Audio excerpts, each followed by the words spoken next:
Welcome, everybody. We'll introduce ourselves as we go through our sections of this PowerPoint. So this session is the basics on how to create an individual service budget. And so if there's anybody here that's from Kent County working with Network 180, you probably know this information unless you're pretty new. So just wanted to kind of give you that heads up. See if I could get this to work. So these are our course objectives that were in the PowerPoint presentation. I'm not going to go over this because we'll go over each of them individually. So what I'm talking about here is understanding the basics on how to create an individual service budget in a direct employment arrangement. So, yes. I'm sorry, do you have a code for us? Yes, 19. Oh, I'm sorry, I just wasn't listening. That's okay. My apologies. Nope.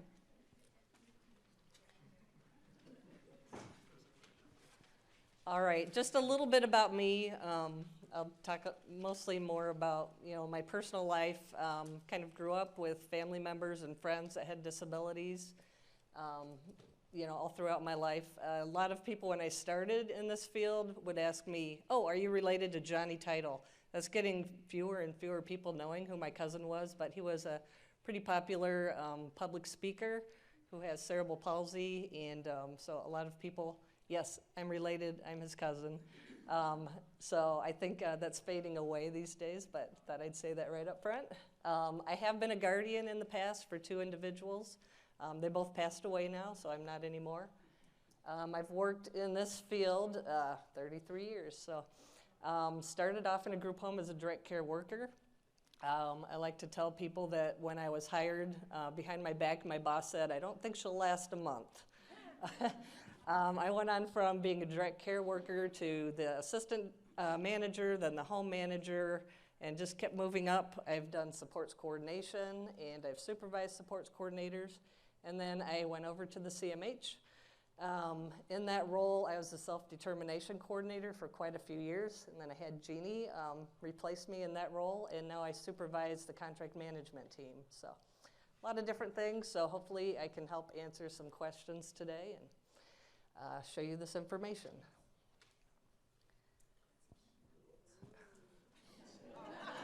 Well, thank you, Millie. Did you do that? Awesome. All right. The one thing I always tell people is the person-centered plan makes a big difference. That's where everything starts. You need to have a really good pre-plan. A lot of people think that's just a piece of paper to fill out. It's not. It's a process. That's where everything starts. So make sure you focus on doing a really good pre-plan, a very good assessment, and have your meeting. Make sure you invite people to your meeting, your person-centered planning meeting, that really can help you. From my perspective as a contract manager, I hear from providers a lot that they're not invited. And it's the person's choice to not invite them, but a lot of times it's because they didn't think about inviting them. You're missing out on all of the things that your staff knows and can help you with. So that's super important to make sure they at least are aware that they should invite those staff. And if they don't want them, the supports coordinator and case manager should still try to get input from them. So don't skip them. There's family members, friends, other people that know the person very well that can help out.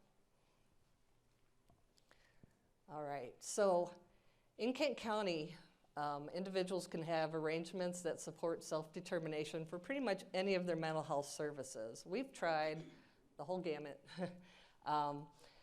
The things they need to do is to find a provider who's qualified and willing to work for the rate. Those are kind of our two things. You meet the qualifications, and this is what we're paying. Are you willing to do that? Clinical services have been a little bit more challenging because I think this was said in a different session earlier today or yesterday, that the parent, the guardian, the individual, whoever's that employer that's hiring that person, they really can't supervise that clinical work. So sometimes making sure that they have the right supervision in place, that's where we find a challenge sometimes. But we do believe that it's the person's choice whether or not they can manage all or some of their services. So this is just a little grid that I always use, kind of showing how things work. Everything starts first with eligibility for services. That's determined by the supports coordinator or case manager. And then the person chooses how they want those services delivered. So they can use a self-directed arrangement. We have a lot of agency with choice providers, or they can do employer of record where they hire their own staff. Or they can use one of our contracted agencies, and we always have a lot of agencies to choose from for most of our services. I'm not sure that we have any one service that there's not at least a choice of 2 providers.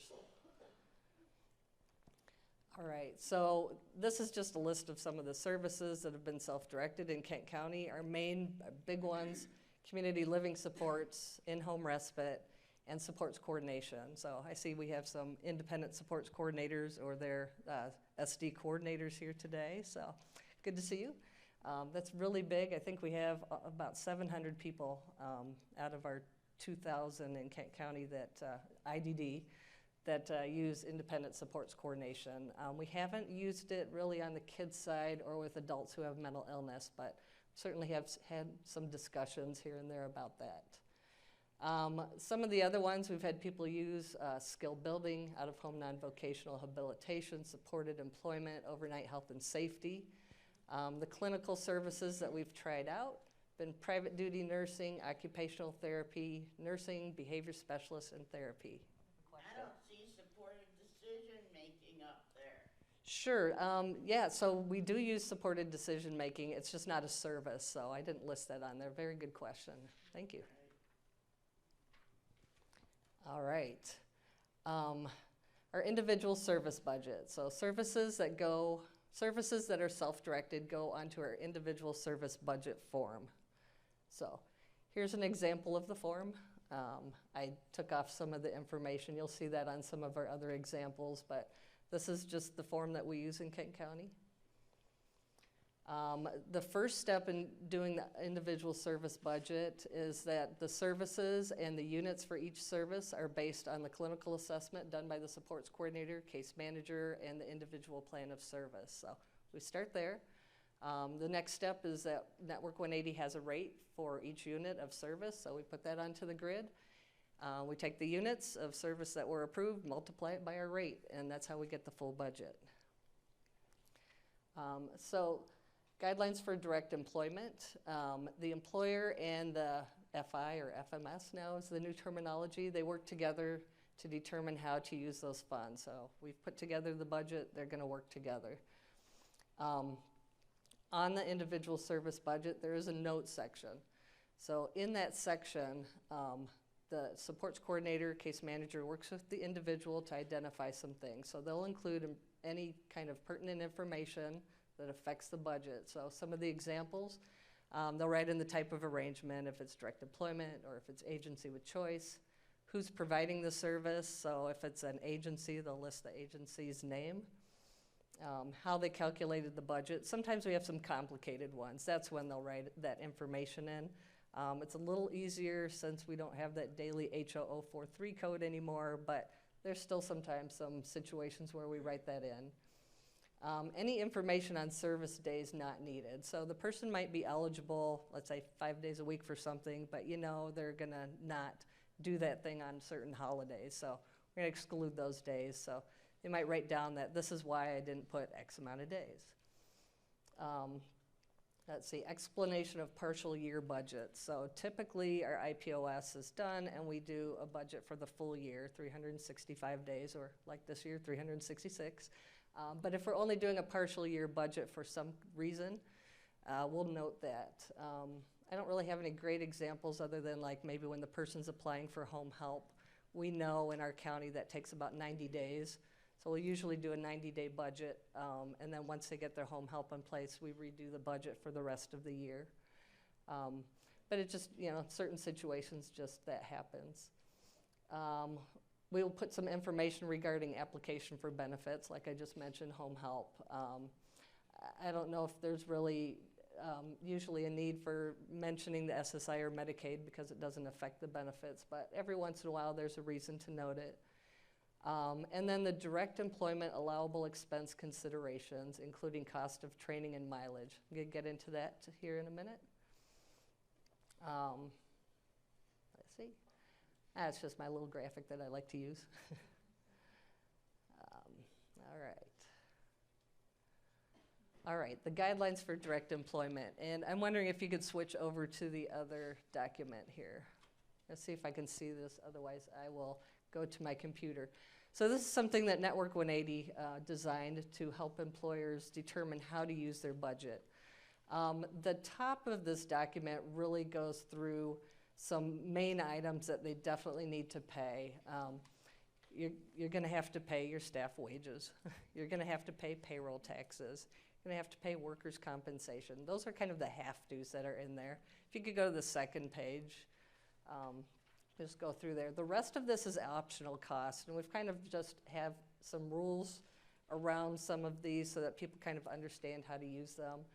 This is in the packet if you go to the website from this conference, and you can look at this document. Some people choose to pay mileage.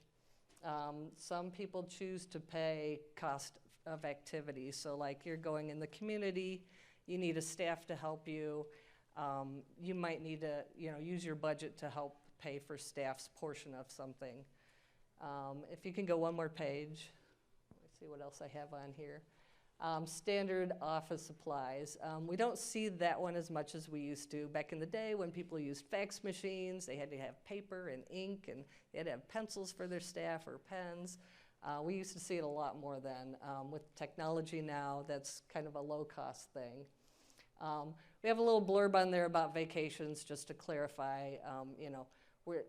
There's a lot of things we can't pay if somebody goes out of state, but we did put in there what we can do in those situations. So you guys can, look at that when you go on the website. If you have any questions, you can always reach out to me. My email address will be on this PowerPoint presentation. You can go back to the presentation.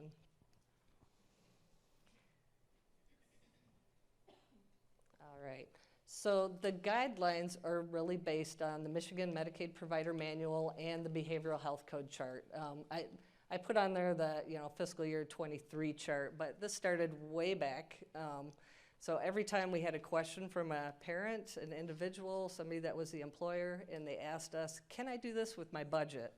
I would go to our person that goes to the state edit groups, and she would go to the state edit group and ask that question. So we were trying to figure out for each service, what can kind of, what supports that service. So we know when an agency, when we pay them, that they pay, personal leave time, they pay holiday pay, all kinds of things. So we wanted to be able to give that same choice and opportunity to the direct employers. I will say that nowadays, most employers are putting most of the budget into the wage. It's, kind of hard out there to find staff, and staff are applying for jobs that pay well, and they don't care as much about the other stuff right now. Okay. All right. We did some examples of our individual service budget. Again, you can see these better when you go online. But like, here's an example of somebody that wanted to use some of their units for holidays.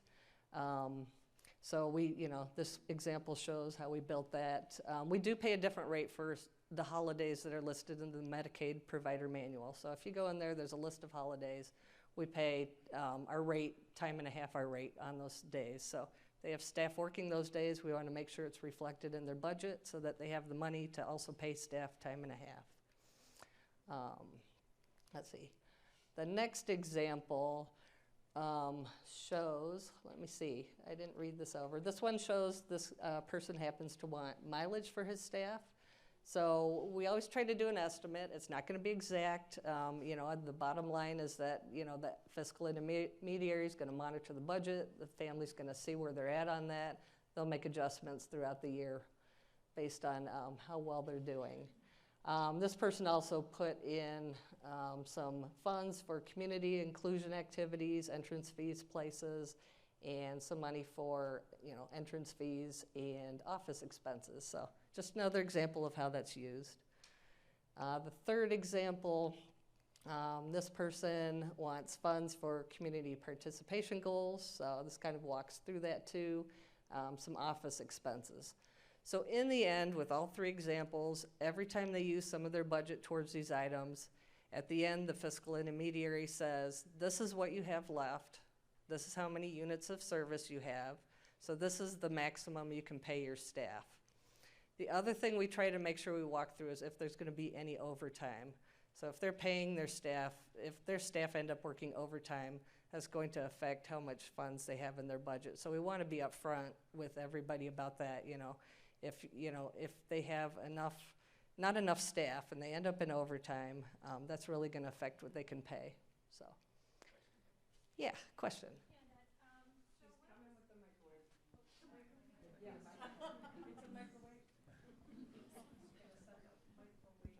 Thank you.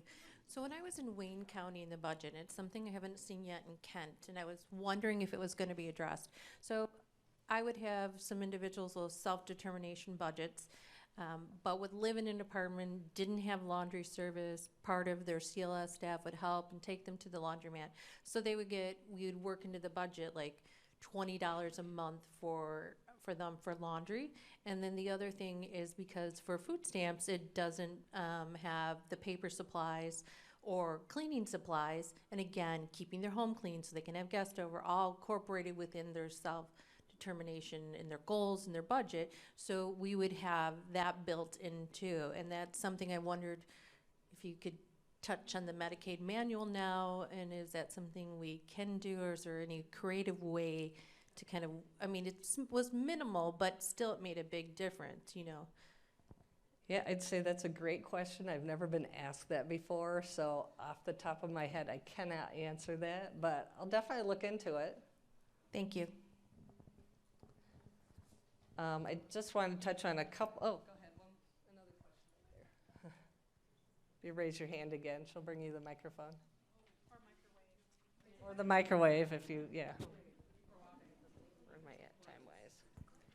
So in building my budget, our son's CLS has a business, and she has him come in for skill building when she's there, and she has him with him. So there's mileage incurred in that transportation, as well as mileage incurred to take him grocery shopping, which is part of his plan, or take him to some of his community activities. But it's my understanding, and I think you already stated this, monies to cover that mileage will reduce the monies I have available for their hourly wage. Right, at least the way we do it in Kent County. So again, every county, I do know some counties separate lines, so I don't know how they do it there. But in Kent County, yes, that would. All right, just a couple other items from me before we move on to Millie. Just want to, reinforce that our individuals do have choice of staff. They can use, a contracted provider, an agency with choice provider, direct employment with direct employment. They can pretty much, hire who they want, family, friends. They can't hire their own guardian. The guardian cannot provide CLS, so I think that's pretty clear to most people, but just wanted to make sure I said that. That's worked really well with the staffing crisis, that they can just say, hey, my friend so-and-so, can you come over and help me for a few hours? They can choose where services are delivered. That should be discussed at the IPOS. One of my pet peeves is just making sure that what they're learning and where they're learning it's going to be transferable to where they need to do that skill later. So, we've had people say, oh, can I bring the staff say, can I bring the person to my house and show them how to use my washing machine? And it's like, well, that might not work. So, are they going to be using a laundromat? They really need to know how to, put the coins in the machine. You don't have that at your house. So we discourage that. We want to make sure it's transferable, but everything again should be discussed at the IPOS. Before I hand off to Millie, and we will have time for questions at the end, but are there any other questions right now?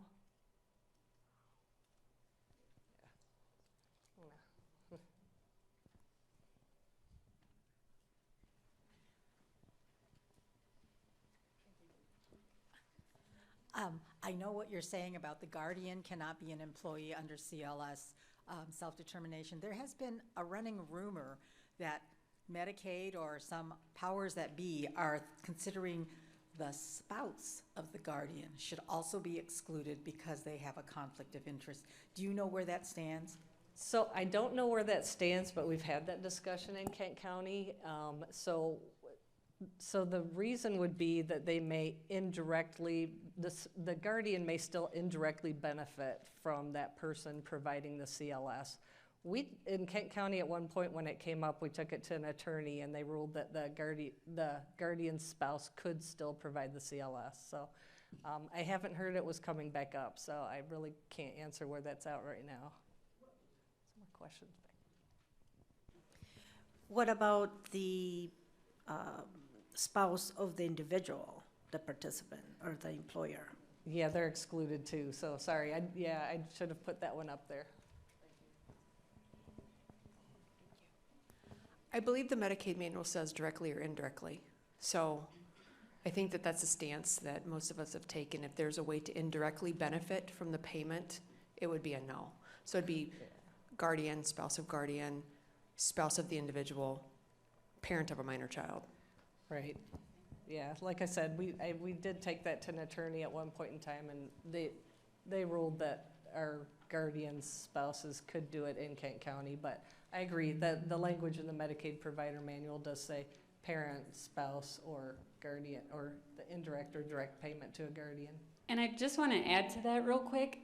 With some of these cases that are gray and complex, and there's room for interpretation on that, like so many things in self-determination, we also try to remember in Kent County that we're in a staffing crisis, or everywhere is in a staffing crisis. So we're not trying to make things more difficult for a family in a situation where, for example, we just had someone move here from Wisconsin. They only have each other, the husband and wife. One person is the guardian, one person is not the guardian.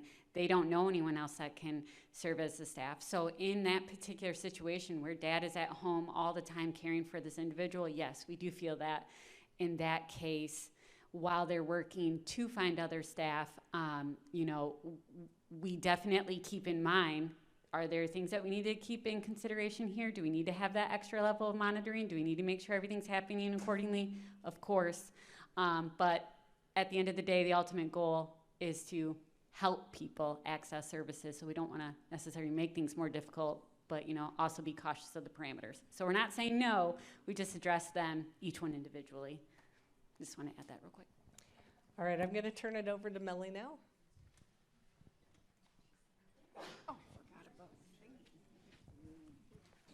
Okay, so I am Millie Russell Emery, and the microwave thing is a joke with my 6-year-old niece daughter, my daughter. She says, "Mom, where's my microwave so that I and my friend Ari and I can sing?"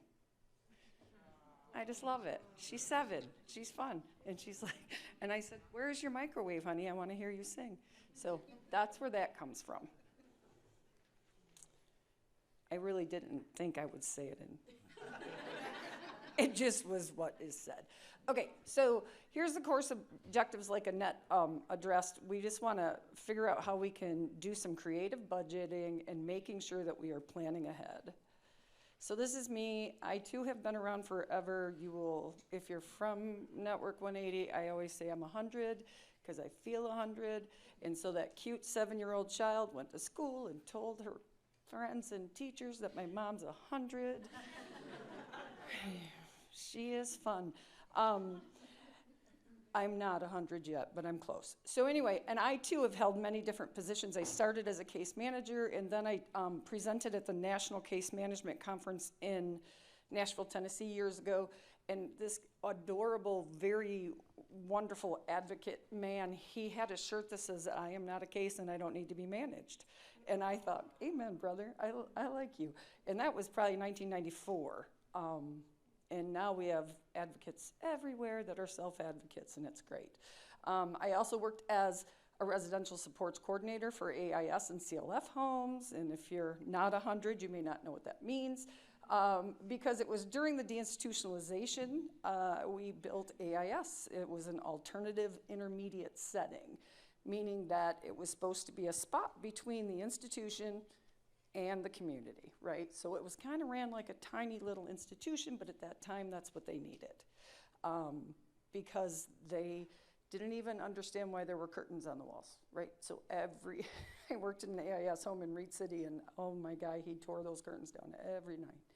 We put them back up. And then I also worked as the intake supports coordinator at Thresholds, and that's when we actually had the Access Center at Thresholds. And then I moved to Network 180 in 2019, and I am now a supports coordination supervisor. The other thing is I was a licensed foster mom. My husband and I took in several kids over 8 to 10 years, and like I said, if you have a spare room, I highly recommend it. However, the niece stayed, and so all of my intent was to build families and reunite families and that kind of stuff, so I never was out shopping for foster children. But she stayed. I'm like, oh my gosh, if they stayed, I can't do foster care anymore. And she is precious, and we adore her dearly. So we're going to talk about shared staff. This is one of the best and easiest creativity on how to utilize a budget, how to best support persons, and how to help a staffing crisis, right? So all units are authorized one-to-one, and we document, and when I say we, I'm talking about supports coordination, document which areas of ICLS would be appropriate for one-on multiple staffing. Like I really wouldn't want someone improving their shower skills in a group setting, right? At least not one I'm writing. And so things like cooking, cleaning, shopping, community integration, socialization, the supports coordinator authorizes at the one-to-one rate, and then it's just expected that the individual or the agency will bill correctly. So we make it easy for the providers. The benefits, ooh, look at it bounce. I did do some. I really loved the curtains though. So the benefits, not just because there's a staffing crisis, but it gives an opportunity for peer interaction, right? And people learn from one another. And it offers an opportunity for like roommates to work together, to learn to maintain their home. We had a really good goal written for these 4 men that lived together that they were gonna mow the lawn for 2 years. They were gonna mow the lawn. And so we just broke it way down, like, who wants to learn how to start the lawnmower, you know? And so eventually it became something normal, but it was so big that it wasn't something that was happening. And so they took turns mowing the lawn, right? And it was like one staff with 3 people, and it went very well. And so this is also an opportunity to use everyone's strengths.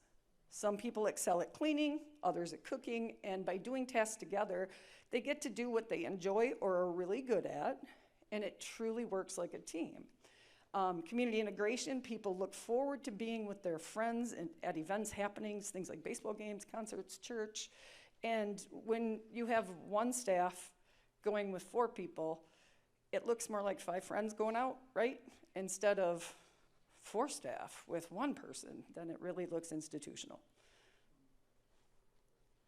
So this is another really great way to do some just some creativity to make sure people are transitioning and being able to be supported in each step of that transition. So when someone is moving from like a pre-voc, so a life skills program or out-of-home non-voc, to a skill building program, we, depending on their need and their IPOS and their bio, and okay, so that's all presumed, okay? So we can do a dual authorization with a fade-out plan, and this gives some flexibility to either back up or move forward quicker. And of course, it will be based on the individual's assessment of abilities, successes, and that kind of stuff. So what that means is they would both be authorized, and we would just do maybe 2 days of out-of-home non-voc and 1 day of skill building. And then we would just fade it out. And we can always back up like, oh, the 3 days of skill building was bad. Okay, so we're gonna just back it up and support them at their level and at their pace. And then moving from skill building to supported employment, we can also do a dual auth. You know, you don't always have to. Sometimes it's a general, they just are ready and you don't need this level of support. But we can do a dual auth, and recently we did this with a panel provider. So like Hope Network was providing skill building, and the individual chose supported employment in a direct hire arrangement because they already had a CLS staff that they were going to use as their supported employment staff. And that worked out very well as well. I got nothing.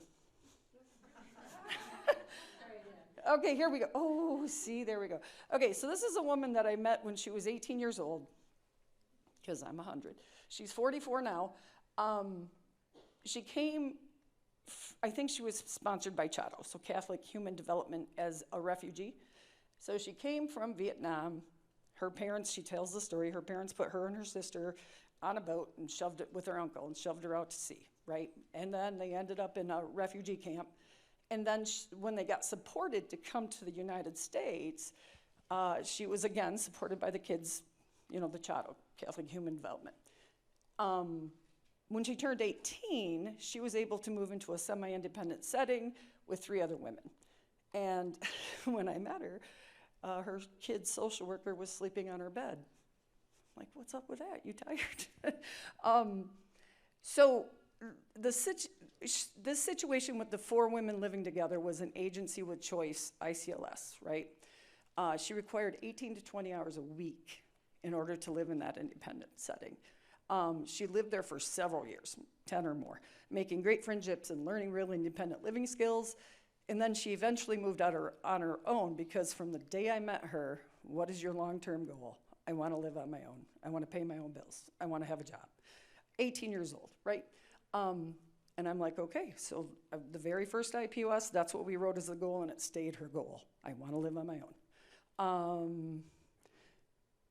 So she eventually moved out on her own, and then she chose to hire her own staff as an employer of record. And she had been guarded by a friend of, it was actually a mom of somebody else that lived in another home, a male that lived in another home near her. And that was a great relationship because that guardian too said, I want you to not need me. I want you to not need me. And so she taught her how to do the processing of the self-directed payroll every 2 weeks and that kind of stuff. So within 4 years, the guardian lapsed and the guardianship lapsed, and she no longer needed a payee. And then like I said, she continued her employer of record arrangement for a few more years, and she really did enjoy it, and she did quite well with the support of supports coordination. And that friend, that is now a friend and not a guardian, she did very well. But then she decided that she just wanted to use a panel agency for ICLS because she was probably 35 when she made that choice, 36. She's like, I don't want to do the paperwork anymore. This young lady is in school. She's a peer mentor. She works at Goodwill. She has CLS. She found a Vietnamese church that she was able to convert to Catholicism. I mean, she's busy, right? I don't blame her for not wanting to chase down paperwork. So she remains on her own and receives 4 hours of CLS service per week, down from 18, right? Because that was the intent of ICLS, was to reduce the reliance upon paid supports. It was supposed to teach and train independent living supports. Like I said, she works at Goodwill and she's her own payee. So this young lady is, of course, very proud of herself and her accomplishments, but mostly her ability to be independent and having all kinds of flexibility with that budget. Because if we weren't able to flop around like that, who knows what, if she'd still be living in that semi-independent placement, right? Excuse me, allergies. Thank you, Michigan. Yeah. I was in Laughlin, Nevada last weekend. Not one sniffle. Not one. Okay, so now we're going to talk about planning, right? And Annette said you got to have a really good pre-plan and make sure you're considering every support that might be needed for the individual that you're serving. For instance, Millie is in school 9 months per year, but her needs are different during the summer months. The best to do is to assess medical necessity and then determine where the other supports are available for the person. So if I didn't have school, if I didn't have mom, what are my needs, right? And then we'll just back that up. Never mind, I'll tell you. Such as Millie needs and qualifies for 30 hours of ICLS per week, but during the school year, she only uses 12, given the school schedule. So we use a 168-hour calendar to make sure there is time for all of the services with the family schedule, school schedule, church, fun, sleep, Special Olympics, all of that, right? Excuse me. So in this scenario, the idea is to make sure that the supports coordinator knows the needs without the natural supports of school, because most schools are not year-round, right? So we do net needs budgeting. This is to look at the 168-hour calendar and determine, with all the natural supports, such as school, family, special ed, church, what spaces of time is left for CLS. Because when we were getting intakes and referrals, parents were so stressed out that they're like, I just need help, 20 hours a week, that sounds great. And we could tell they were stressed and that the person required a great deal of care, correct? But then when we looked at the schedule, there wasn't 20 hours. We'd be doing CLS in the middle of the night. We just had to make sure that that parent could see where the supports were and where we could fit in to still assist that family and the individual. So I don't know if you can see these, but this is the best 168-hour calendar I've ever seen. So you can see it like, and what's cool is it like calculates it at the bottom, which is great. And it's really great to show families this too, because they're like, I need 8 hours of support. But you realize that the reality is maybe 3 to 4 hours is what they actually need. Now in the summer, it could be 8 to 10, because the level of need that that person has is not more in the summer. It's just there's more time that that person is at home and those needs are still present. It's not childcare. I never, ever, ever, ever said that. So here's another one. You can see that the family does 87 hours and the paid supports is only 26. And then this one is not the one I was thinking. Yeah, paid staff. No, it was this one back here. I'm sorry. So yes, this one gets 40 hours a week of paid staff. That one 26. And this one 19. So this is actually a young man that I work with, and he used to get services 7 days a week. He lives with elderly parents, and he's a lot. He's fun, he's beautiful, he's precious, he's all that, but he's a lot. And so he's busy and he needs to be busy and stay busy and that kind of stuff. So he was having services quite a bit. And then he just said, I don't wanna on Fridays. I don't want staff coming. And mom and dad agreed, and all's well in the world. And that's the other thing is there's so much empowerment for him with the CLS staff. It's like he's finding his voice, which is great. Okay, so when starting a brand new plan, so when I teach and train this at Network 180 for the supports coordination staff, it can be difficult to imagine like the entire year. So you have to be sure to consider all of the following. But what I tell them is when you're assessing for CLS or respite for the very first time, you're gonna have those very intense, long discussions about, so you wanna learn to improve cooking skills. What does that mean? Does that mean you're gonna cook a meal? Does that mean you're gonna open boxes? Does that mean you're going to crack eggs? What does that mean so that we can get a true idea of how to support that need? But always take in all of the supports. So we have to think about natural supports, what they offer or what they don't offer. Not all natural supports are that supportive, right? Think of, like Annette said, think of planned vacations, holidays, school days off or half days, if overnight care will be needed, and how often the person or family wants staff in their home. We had a family that qualified for 8 to 10 hours a day, and they needed it, right? And then when the reality came that somebody's gonna be in my house 70 hours a week, no, we'll figure, we need to cut that in half, and they did fine. So when planning for the IPOS and PCP, be sure you have all the support present that the individual would like to be part of their planning, of course, right? Because you just get so much more information and support that they get to see. And as stated previously, always start with a very good foundation, meaning that pre-plan, the work sets it up and it's well laid out for the planning meeting. It's worth the time to pre-work. Some people don't think that they have natural supports. And those are the wonderful conversations that you can have at that pre-plan. Like, really, what about your neighbor? I saw you talking to them. Do you like your neighbor? What about this person? What about your boss? So even, this is the other thing, so keep in mind that even though they qualify for 8 hours per day, they may only need 8 hours a week because of all the natural supports. So, this is me. Be creative, think outside the box, don't be afraid to ask. So that point is, when people come to me going, can we do this with a CLS arrangement or a self-directed arrangement? I always am thinking, God, no, we can't do that.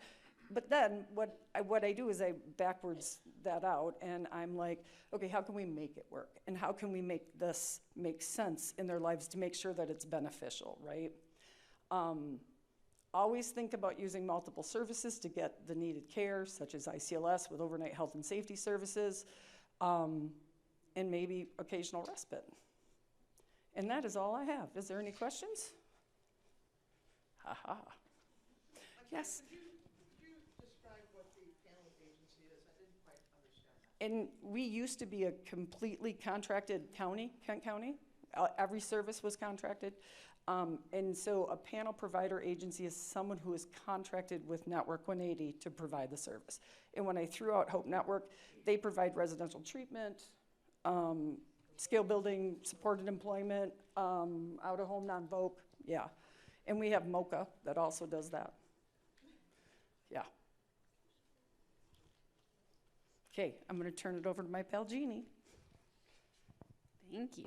You are May I welcome. have You this need one? that. Yes, please. And some hand sanitizer to go along with it? Just kidding. If you were going to eat that cookie off the floor, you don't get it. It was a Reese's Pieces, and I would have. I still own that.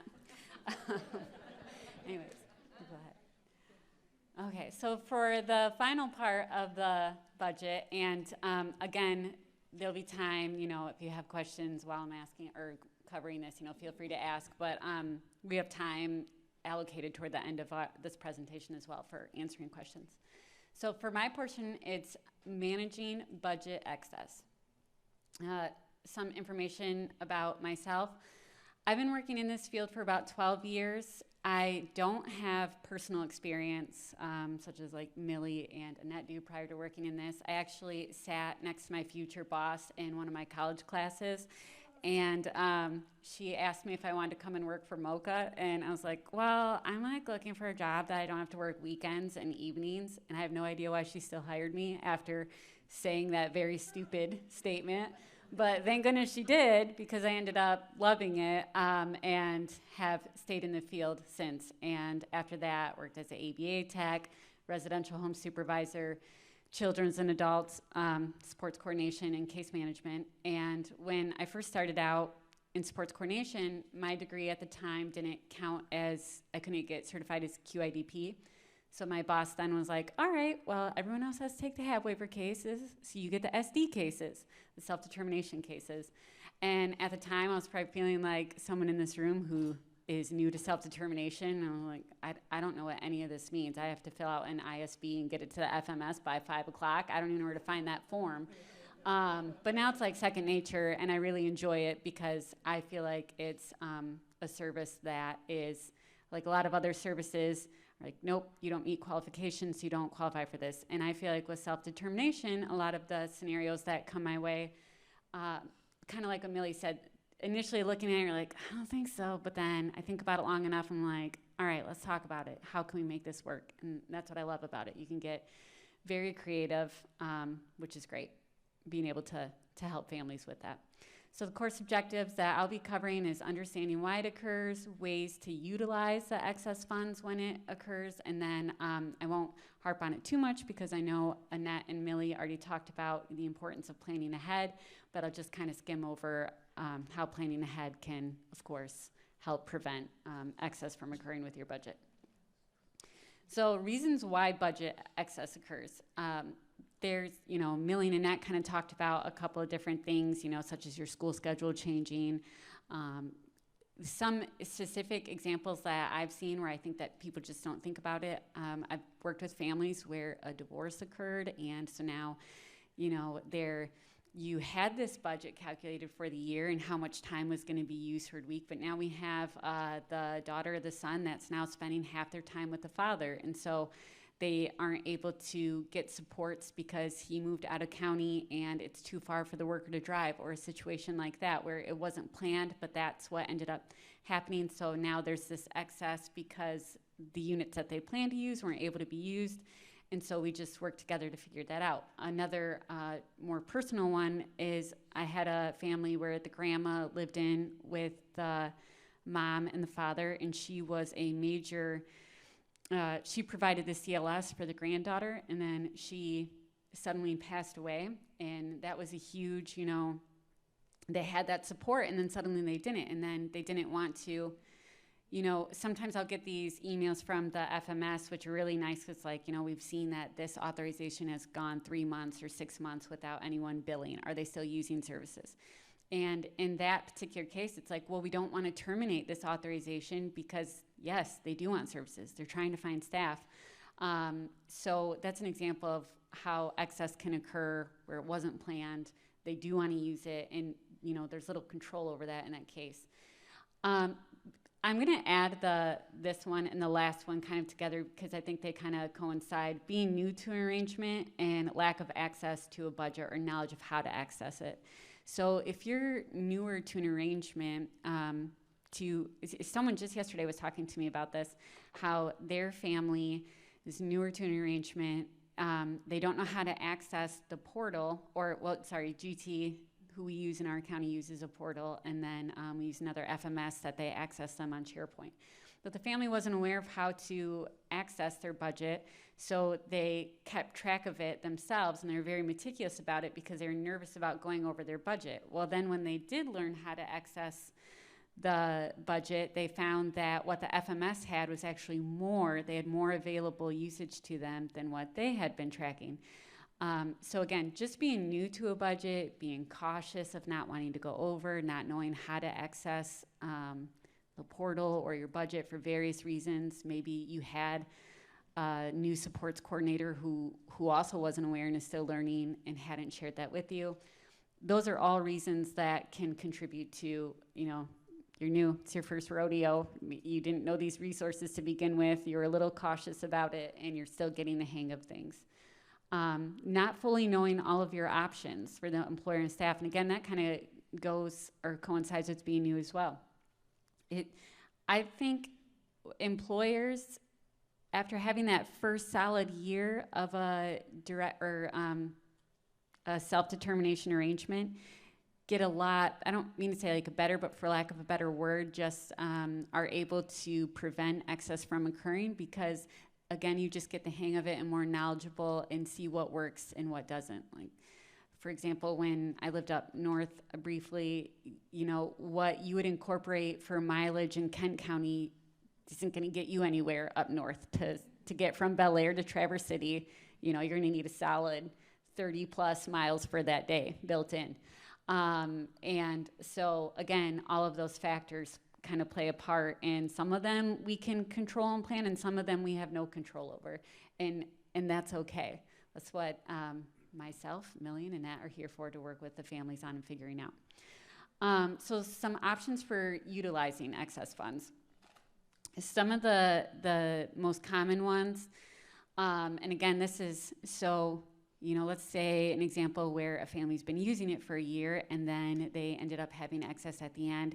So some nice things that they can add in at that time or for their budget the following year are mileage. You know, maybe they only had up to 10 miles a week built in previously or no mileage. And they're like, you know what, I would like to be able to pay my staff more, or I would like to be able to pay them mileage now. Making room, overtime's a tricky one, but we do have families that they know, you know, we're down to only 2 staff and we need to have this staffing for X amount of hours. So we would like to have overtime built in as a safety net in case we have a staff call in and the staff that's there is willing to stay over.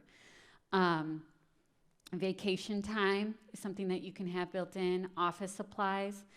So again, that's kind of one of those things where it's, you know, back in the day, people might have had, I say back in the day, like 5 years ago, people might have had, you know, more allocation toward printers or ink and things like that. And now we more commonly see it as, can I use part of this toward a portion of paying for a laptop, or I've seen a clock in and out machine, or something like that. And those get creative too. And I like getting those questions, and I like addressing them and trying to help families with that.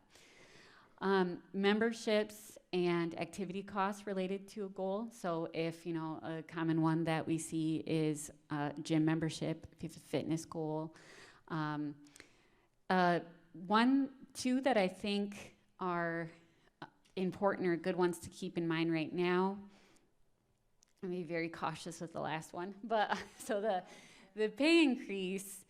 So I think that this is a really great thing to keep in mind.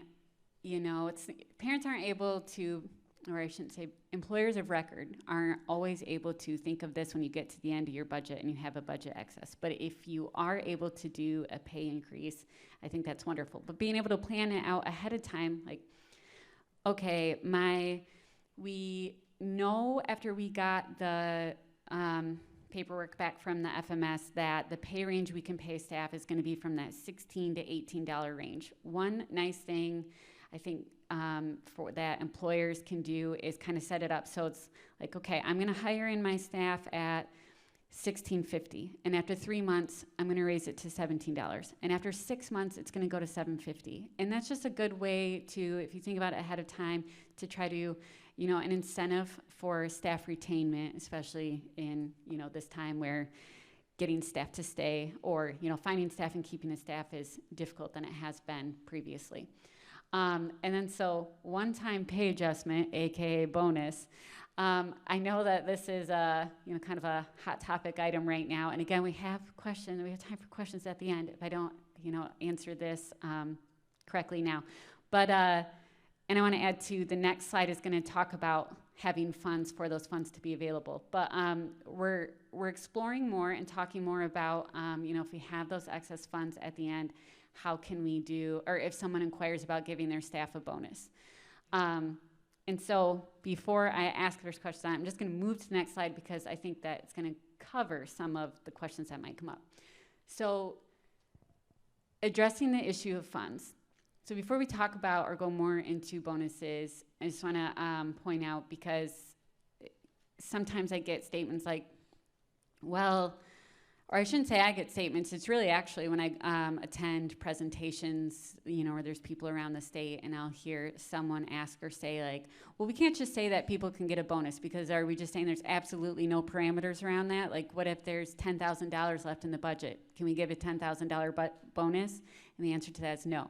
So though, yes, doing a one-time pay adjustment is potentially an option, kind of like the example I gave earlier with a parent being a guardian, it's a case-by-case thing that we it's not a no, but we need to address it case by case. So in that particular one, or one that I had recently, and Millie, I think, gave me a good metaphor to explain it to people, is that service utilization needs to occur before the funds are available to work with. So for example, and I did this using $10 based on 12 months out of the year, so my brain could do the math on this. But even when I was thinking of the example last night, I messed it up and was like, wait, 8 minus 4 is how much? This is terrible. But so anyways, if you get a calculation from your FMS provider at the beginning of the year based on, again, I'll talk about, okay, we want these deductions taken out. And so you know what you have to work with. And then a way that you can think of it is, let's say you get a printout or a statement that says, okay, if each month you put $10 into your account, at the end of the year, you're going to have $120 in your account. But if there's some years or months you don't put that $10 in, then at the end of the year, you're no longer going to have that $120 available in your account. So to me, that's kind of how I think of this, is you kind of get that estimate at the beginning of the year from your FMS. This is what you have in your budget to work with based on how we broke down in the ISB we showed you as an example. I know every county's looks a little different. You were allocated roughly approximately 6 hours of CLS per week, or 10 hours of respite per month. So if you follow that and you use your services per your allocation, this is what it's going to look like at the end of the year.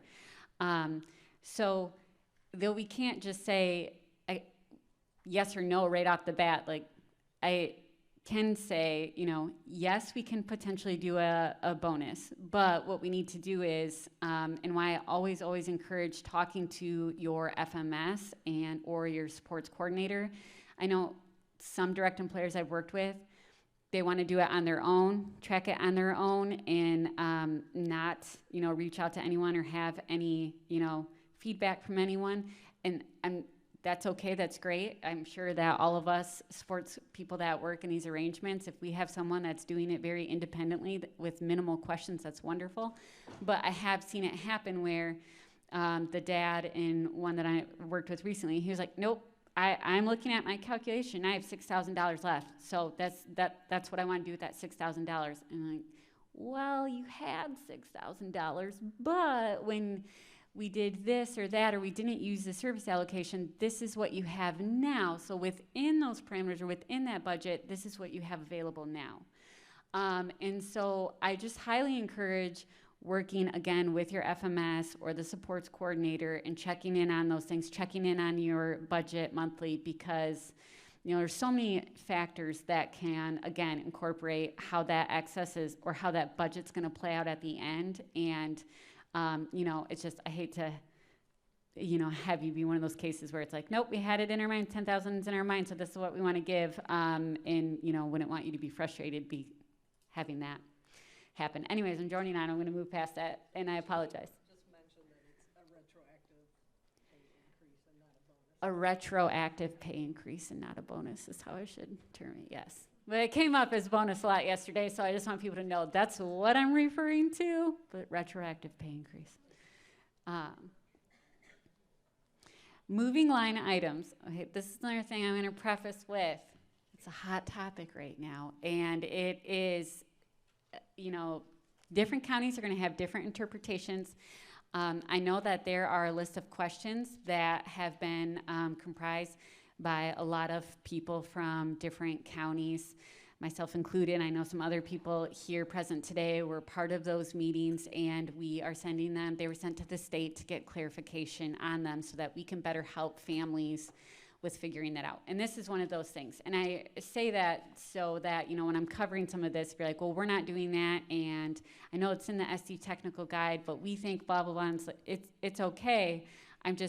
This is how we are interpreting it currently in Kent County, and hopefully we'll have more guidance from the state soon on that. So, moving line items. Per the self-direction technical guide, direct employers have the ability to move funds between budgetary line items to accomplish the individual's IPOS.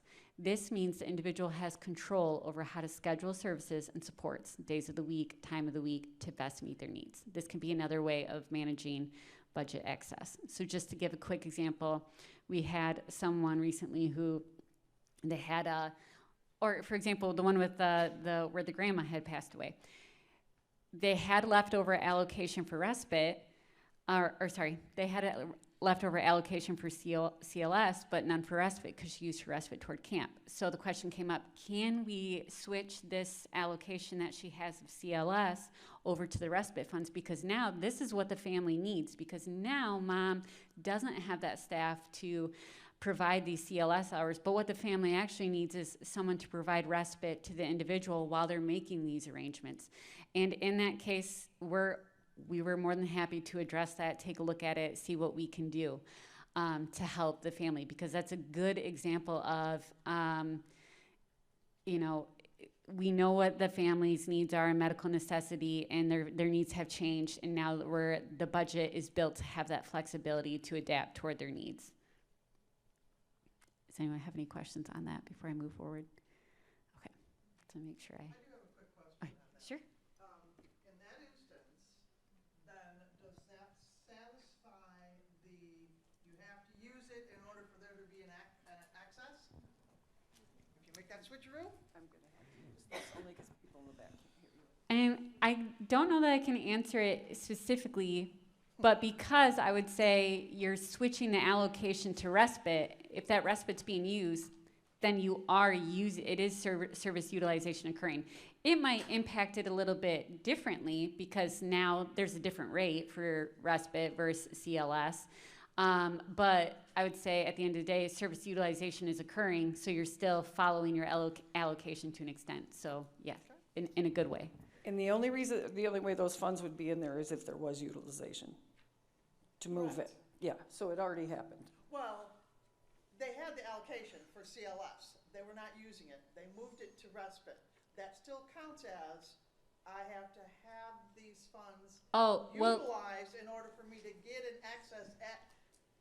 I see what you're saying, yeah. I got $10 a month in there. No, I see what you're saying. So Okay. in that particular case, Right? The drawdown. Exactly. Yeah. To get my $10 a month. right, no, I see what you're saying. Okay. So I would say in that particular case, CLS was occurring, but in that case, then the caregiver passed away. So then we have a chunk of time where it wasn't. It's not from the dawn of time, from the start of the arrangement, absolutely no CLS was occurring. And now we just want to use respite. In that case, I would say, I don't know if I have an answer. I'll let me get back with the team. I can't think of the moment. I don't know if Millie, if you can answer that better than myself. I think it's a tricky one. I don't think I can, only because I'm confused by your question. But these are one of those ones where what I'll say is I would not say no to that scenario or say it's going to impact you negatively.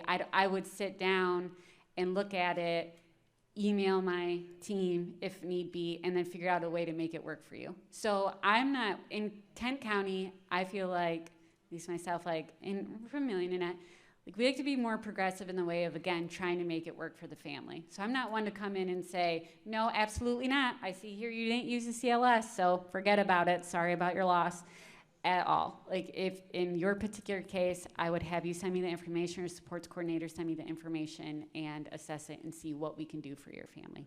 And I like to talk, I have a very close relationship with both my FMS providers. And, you know, we email each other too, and we say like, okay, so how's it gonna look in the end for them if we do this? And so, though I might not be able to think of an answer right now on the spot, I would, you know, check with my team and figure out a way to make it work for you. And I don't know if you live in Kent County, but that's how we would do here, okay? So, again, I'm not going to go too, you know, harp on this too much. I was planning ahead is kind of like what Millie and Annette both talked about. I didn't skip too far ahead, no, okay. But essentially, you know, using that pre-planning to the best of your ability, especially when you've done it once, you got a good feel for it. Now the second one, you had a good run at it. You saw that you had an excess occur. So for the next one, maybe readdressing it and looking at like, okay, we saw we had an excess, so do we want to make it so that we have funds available to do that pay increase? Do we want to have, build in the membership or using the allocation again toward office supplies? So the more you can plan ahead, the better. And this is what a ISB looks like in Kent County. And nothing really, I'm not going to cover it too much in depth other than, you know, taking what you've planned ahead and putting it into the provider notes. At first glance, just for anyone that's not familiar with this, this is this ISB is showing an arrangement that is a CLS arrangement using agency with choice, and the FMS provider is Gusco. And so then these top two paragraphs, if you will, or sentences just kind of cover exactly what you're seeing up top, so that if anyone were to pick up this form, you know, and especially in a audit, they could say, okay, this is how the supports coordinator determined the math above. We can see she has it spelled out here.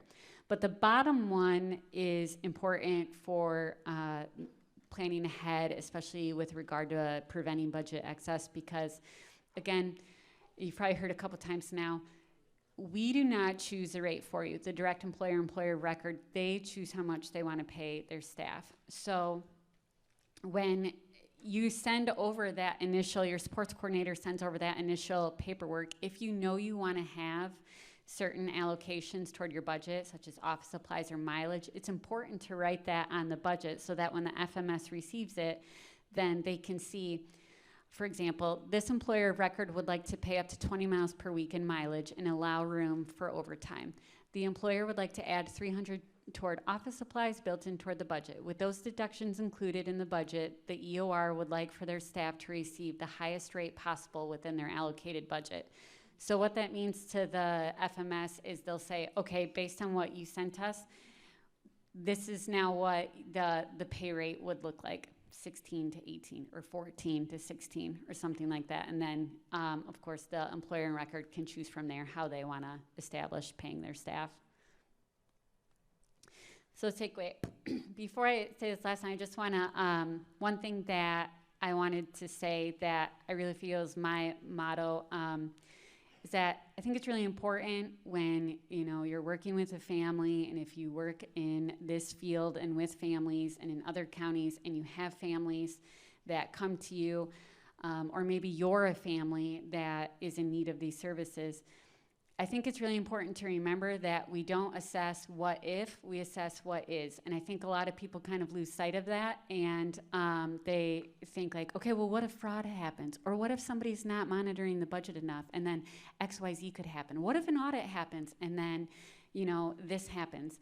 And the thing that I've kind of adopted is just, we assess what is. We assess the facts. I have a family that came to me. This is the situation that they're in, and currently, we have no, you know, history of fraudulent activity. So we're going to give it a go. We're going to assess it what it is now. We're going to set them up to help them be the most successful. We have the supports coordinator in place. We have the FMS that sends myself the budget reports. And if we start to see a pattern of something that we believe, you know, hey, maybe an agency-supported type of arrangement might be more successful in this setting, then that's something we can assess at that time. But it is almost sort of cringy to me when I have like someone come to me and say like, well, I have this family that wants to do such and such, but I don't think it's a good idea because of X, Y, Z. It's like, well, we don't know. And that's the beauty of self-determination, is that everyone has the opportunity to live their life the way they choose, just like you and I do. And if I lived my life based on what could happen, which I somewhat do, I don't fly anywhere. I've only been to like one state because I'm so terrified of an airplane crashing. And how sad would that be if we, same thing with an ISB, if like, you know, we could write this goal, but do you know what could happen? So we don't want to impress that upon the people we want to work with. We want to say like, hey, absolutely, we can make this happen. Here are the tools that we have in place. We'll see if it's successful for you. Here's the information. If you need help at any time, the supports coordinator's here for you. Millie's here for you. Jeannie has these once a month trainings. We're here for you. So it's your budget and it's your choice. And with that, that's the end of our presentation, but we have time for questions. I just want to add a little clarification first on the budget excess, because I was thinking as Jeannie was talking, of course, I'm always doing that. But so the way I would explain it is, let's say we're paying $20 an hour. I'll use hours instead of units, you know, $5 a unit, but I'll do the math better in my head to use $20 an hour. And with everything the person used, their wages, maybe mileage, you know, their, you know, taxes that they need to pay, all of that, they ended up only spending $18 per hour.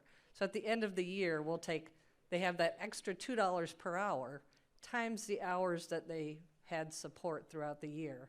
That's the excess budget. So trying to be good stewards over taxpayer money, you know, that we have, and we're not going to say, well, there's these other 50 hours that you chose not to have staff for, so you get to use $20 an hour times those 50 hours. We don't, you know, we can't do that because they didn't need those hours or they didn't use them for some reason. But those extra $2 that they, you know, for the hours they used, they didn't spend it. It's in their budget. We planned on them using it. If they choose to want, you know, to use that money, we're okay with that, and we encourage them to do that. So hopefully that helps clarify that a little. Okay. Can you explain vacation? I'm not sure how I pay for vacation. Sure. So in the guidelines that we have, the only thing that can be done on a vacation is if the person needs CLS services while they're on that vacation. So it can't be, you know, in excess of what they would normally get. So you really have to kind of nail down what's that vacation, what are the needs that they have, what is CLS going to provide.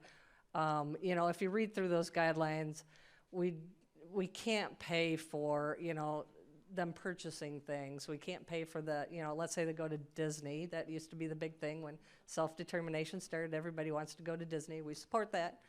But we can't pay for the ticket. We can't pay for the hotel. That's on the person. You know, they want to go on vacation. That's a natural cost of a vacation. But if they need their CLS staff there to support them so they can have that vacation, we're very willing to do that. There's some different rules in place, like they can't have respite, but they can use CLS for what they need CLS-wise. All right, so I'm going to try and say this right, so help me if I get it wrong. Okay, so we have, so you have a consumer that, it's different if you have a provider and a self-D arrangement. It's different. But, so when we authorize for so many hours a month or so many, or hours a week or so many units a week, but we find that the consumer is significantly utilizing CLS, respite, mileage, just significantly underutilizing it. And we go into the next year and our utilization management, you know, that looks at all those authorizations says we have to reduce because it's not being utilized per Medicaid guidelines. I'm just confused because this is kind of saying, no, we don't have to do that. So can you explain a little bit about that? I can. You're going to do that, Gina? Yeah, and I'll let you add on to it too, Millie. I would say in that particular case, you know, I'm trying to think of the most like professional, nice way of saying this instead of like in my own words, which sometimes don't sound the best, but utilization management is just another department in our agency. It's a team effort, not, you know, okay, well, they looked at it and saw this, so now that trumps that. And my thoughts on it are that we would have a conversation of, okay, we're going to reassess it right now. We see that they're not using it, and so utilization isn't occurring. And this FMS, you know, they need to bill, but we need to have that occurring so they can. So maybe right now is a good time, you know, with GT, for example, they can freeze the account, so to speak, so that, you know, they can do it for 3 months, and so that family can take time to try to find a staff, or whatever the case may be, and see if, okay, let's see if in 3 months they're going to use it again. And if not, then at that time we can discuss maybe we need to terminate. But we know their needs haven't changed. They just, for XYZ reason, aren't using the budget, which doesn't necessarily mean, you know, usually is something like they couldn't find a staff, for example, or something like that. That's why hours aren't occurring. So again, I would say just because that occurs, I would just have that conversation and explain it to you. And I have had that happen. You know, sometimes they understandably so, are, you know, usually selected for those positions because they're able to give that, you know, another look at it without being, you know, like myself or having that biasness. So they can give an outsider, you know, look at it. And so they'll come to me a lot and say, like, this seems like a lot, or this seems like X, Y, Z. And then I'll just explain, like, yep, you know, their needs haven't changed. They can't find staff at the moment. We might reduce it or terminate right now, but when they do find staff or their schedule does change in a way that they're able to use their allocation, we're gonna do an addendum to add that back. It's how I would look at it or tackle it. I'll let Millie. And actually, I do that a lot. I'll say they were authorized for 10 hours every week, and over the last year, it's a pandemic, right? They'd only use 3. And so I will say, let's just reduce it until you get yourself back together. Mm-hmm. And I'm not we still assess them at 10 hours, but utilization is 3. And so we can increase, that's that flexibility of the budget, right? Mm-hmm. Creative budgeting that, you know, we can add in through addendums and stuff once things change or get stable. So I tell them, never freak out, don't freak out, you're not losing it, it just will prevent us from having to do a notice of action. And so, yeah. And I'll let you answer it, Millie.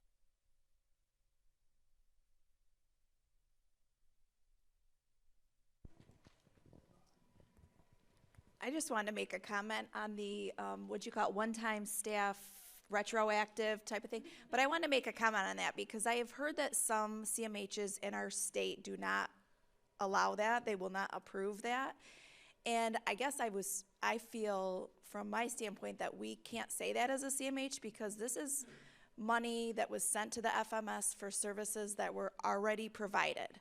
So that money is there for that individual. If the services were utilized, that money can build up. And a lot of times the FMS will overestimate the workman's comp policy because they don't want to go into the negative, or they may underestimate what the top pay could be for an individual. So I guess in my standpoint and how we kind of do it in our county is we allow families to use that for a bonus or however they want to work it, because it is money that CMH already paid for a service. So if it was a contract agency, we would have already paid that to the contract agency. And if the contract agency had money left over, they could give raises as well. So that's how I view it. Hi, Greta. It's nice to see you in person. Hi, Greta. I don't know you, but yeah. What I left out of my bio is I have a 23-year-old son with autism. And I have self-directed his services since he was 12 years old through the choice voucher. So through the kids waiver, all right? And it was really cute at that time because his supports coordinator's in the back, and she kept saying, Millie, we can just hire your staff at Spectrum because it's not easy to set up those children's waiver packets. But my girl, she hooked me up and we're all good. And here we are years and years later with Adam still having a self-directed arrangement. My FI is sitting right there. And so we had a slight overage because we have consistent use throughout the entire year. We had a slight overage of like unexpended budget, but usage had occurred. And so at the end of the year, I reached out to the FMS and said, I have an amazing staff. I have 7 amazing staff, but I have 1 super microwavable amazing staff. And so I just said, Kim, can we give her a $1.50 raise for the last 2 pay periods of the month, of the IPOS year? And she did her massive math. Even though I can subtract 4 from 8, I needed her for how much we can adjust that pay, and she did. So she got an extra $1.50 an hour for the last 2 weeks of the pay period, or last month of the pay period.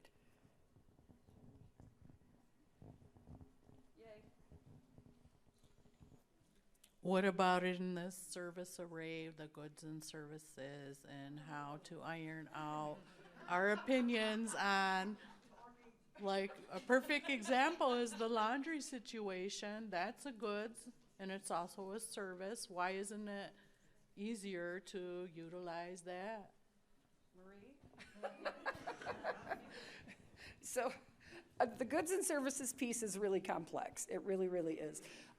However, I never, ever, ever would approve for someone to get laundry soap through their ISB because they get SSI, which is Medicaid funding, or public funding. And yeah, no, it's not. I don't see that leap, but I would love to learn to see if it's leapable. But Annette has something to say. No, I was just going to add, we have not figured that one out. So we don't know how to use goods and services. So we've never used it in Kent County yet. So was hoping to hear a little bit more about it during this conference this week. Got a little bit. So Laura, you want to talk? However, I need you to know in Kent County, we have different means of getting goods and services. We just obtained a bike for my son as part of his exercise goals, and he's a big, strong man, so he busted his other bike. And so I didn't need to do goods and services for that, even though it's going to decrease staffing, CLS staffing, because he'll be able to exercise on his own, right? Enhanced medical is what we used. And so what I would like to see goods and services for me to be able to attain for people is a wheelchair lift for their van. That's the. I've done it through Enhanced Medical. See, through Enhanced Medical, no. Because I'm thinking if I use goods and services, that I would be able to bill any repairs that are needed for that thing over the years. It's a vehicle modification. I know. That's covered in a waiver. Yeah, and we have Enhanced Medical, so we don't use the goods and services. I'm going to give the, sorry, Laura. I'm going to hand this remote to. Laura has. Wait, Laura has. Yeah, no, I know. I'm just saying, I'm just handing this to her, so after Laura's done, then I'm going to have her ask her question. Sorry about that. Go ahead. So on the topic of goods and services, and I hear a lot of frustration. So the state is working on fixing our language in the waiver to be a lot more clear and concise about what goods and services is and how you can use it. But we are working on it for our waiver renewal, which would go into effect in 2025. So I believe as long as you're reducing the need for human assistance, the goods part of it is not as complicated, but the interpretation of the language at this point is that there should not be any human assistance going on. So until we fix that language, we are kind of struggling, again, like Kent County, about how exactly to get that used properly. So you're welcome. We have a question in the back. And it may have just been an example, so, but the example you gave of the hourly wage, that rate blew my mind, because it was higher than we're allowed. And I think it's this, I'm pretty sure it's the CMH that sets the hourly rate for CLS and services. But has there been a study done to review what those rates are across CMHs to see if there is a, okay, I'm getting laughed at. Apparently that's an answer. Just for the equality of it. Yeah, I think I'll let Jeannie answer, but we set the rate per unit, and again, it, depending on, workers' comp and taxes and everything, and what's left in their budget, they can set their, staff wages. We don't say what the wages are. We know about what they'll be able to afford, and we recently asked the FIs, but I don't remember what the complete range was. I would say I do know some parents used to only pay about $10, $12, to $12 an hour. I don't think they can find staff at that anymore. They're really, our agencies can only afford to pay about $15 an hour, and I think self-directed is much higher than that. So I do think the range that Jeannie gave was a pretty accurate one for some of ours. I don't know, Kim, do you know? Somebody said 20 at one point. Oh, I said 20. I said 20 as our rate, but Jeannie, you had said like 18. Yeah. What? Closer to 16 to 17. 16 to 17. There's our FI. Thank you. 235. I'm not including that separate. Do that Yeah. separate. So it's 16 to 17 an hour plus the 235 from MDHHS because we pay that. That's not in our rate in Kent County yet. We do an invoice for that. I do want to mention too, though, because I know you had said like that's not what it looks like for us. I do want to point out that in some counties it does look a little different. For example, in Emily, you might know better than myself, but I feel like I recall briefly when I was up north. There again, though we're not determining the rate, they had to incorporate mileage in their budget because if they didn't, you weren't going anywhere because everywhere was 45 minutes plus from your house to get anywhere. And the CMH up there covers the top 6 counties of the state of Michigan, whereas we're just Kent County. So for us, we don't have to include budget because you can walk across the street or, to a restaurant or XYZ, unless you live in Lowell, of course. But so anyways, what I'm trying to say is, in different counties, it does look a little different, and it doesn't mean that they're not necessarily following the rules or that they're trying to set it for you. They just might have to have certain incorporations or deductions because of what the setup is like or the structure is like at their CMH or their county. I know you had a question. So we have about 5 minutes left. Are there any other questions? Cody had a question. Yeah, I had a question, kind of tagging off of that. When it comes to creating a budget, I'm thinking about it from a top-down versus a bottom-up approach. And so what I'm kind of seeing is a top-down, here's a unit rate, now here's the framework and everything that we can do with that. Now, if there's a family that says, hey, I would like to incorporate some mileage, maybe 10 hours of paid training and maybe like a small bonus around the holidays, and I would like them to make $15, $16 an hour, let's spit out a unit rate that would support that. I was kind of wondering your thoughts about the different approach. Well, I was gonna say I know some CMHs do that. We've just never done it that way. So I think there's value in both ways of doing it. Okay, we're gonna give you the out code. All right, everybody ready? Yeah, we'll stay here if people have individual questions. The out code is 21. Bingo.